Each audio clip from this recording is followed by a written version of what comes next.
जंतर मंतर पर पहलवानों के जारी प्रदर्शन के बीच इंडिया न्यूज संवाददाता ने महिला रेसलर विनेश फोगाट से खास बातचीत की है। सुनवाते हैं। अपनी मांगों को लेकर दूसरी बार खिलाड़ी जंतर मंतर पर धरने पर बैठे हैं और मांग वही है कि जो फेडरेशन के अध्यक्ष हैं ब्रजभूषण शरण, उनको हटाया जाए। और अब मामला आगे बढ़ चुका है और मुकदमा दर्ज करने के बाद उनकी गिरफ्तारी भी हो। तमाम खिलाड़ी यहां बैठे थे, बजरंग पूनिया और विनेश फोगाट, साक्षी मलिक और उसके अलावा और कई राज्यों से यहाँ खिलाड़ी उनका साथ देने के लिए पहुंचे हैं। और इस बार राजनीतिक पार्टियां और खाप भी उनके समर्थन में यहाँ दिखाई दी हैं। बात कर लेते हैं, हमारे साथ में विनेश फोगाट हैं। फोगाट साहब, जिस तरह से लगातार दूसरी बार आपको बैठना पड़ा, आखिर ऐसी क्या दिक्कत आई जो दोबारा बैठना पड़ा?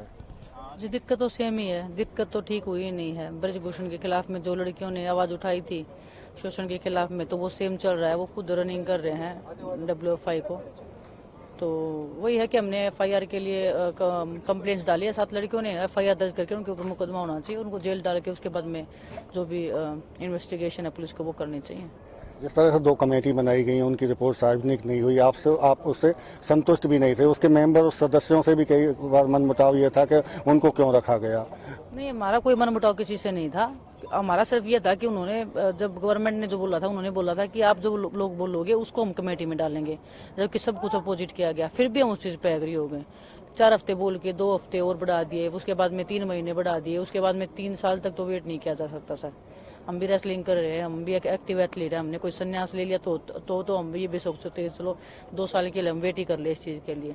निश्चित तौर से देखिए, बड़ी विडंबना तो है कि आप जैसे खिलाड़ियों को यहाँ जंतर मंतर पर बैठना पड़े अपनी मांगों को लेकर, जिसका सम्मान देश विदेश में लगातार होता हो, तो ऐसे में दिक्कतें तो होती हैं। दिक्कतें हो रही हैं जी, काफी दिक्कतें हो रही है। ट्रेनिंग नहीं कर पा रहे हम, कंपटीशन हमारे आ गए हैं। लेकिन वही है कि अगर हम ही नहीं बोलेंगे तो जो हमारे जूनियर बच्चे उनकी तो सुनेगा ही कौन। अगर हमारे साथ में इतना कुछ हुआ है तो उन बच्चों का क्या भविष्य रहेगा? तो बस वही है कि उनका भविष्य सुरक्षित रहे, उसके लिए हम कुर्बानी देने को तैयार हैं। और तो क्या ही कर सकते हैं।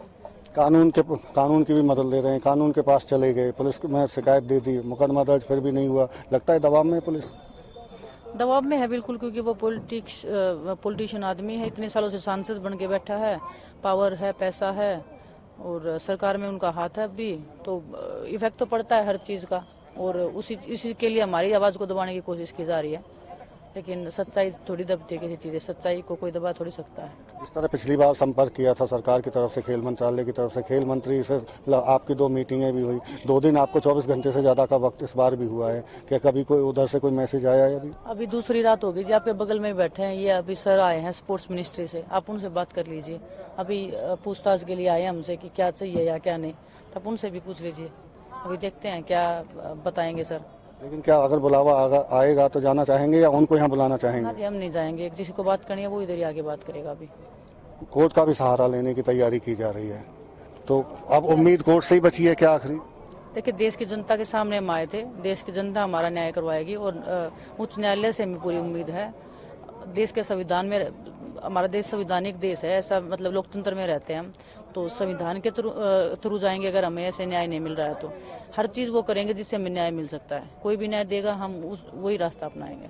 बिल्कुल, ये थी हमारे साथ में विनेश फोगाट, जो बिल्कुल साफ तौर से कहती हुई दिखाई दे रही हैं कि जनता के न्यायालय में वो पहुंची थी और अब उच्च न्यायालय पर उनको भरोसा है कि वहां उनको न्याय मिलेगा। दिल्ली से देवेंद्र कौशिक, इंडिया न्यूज।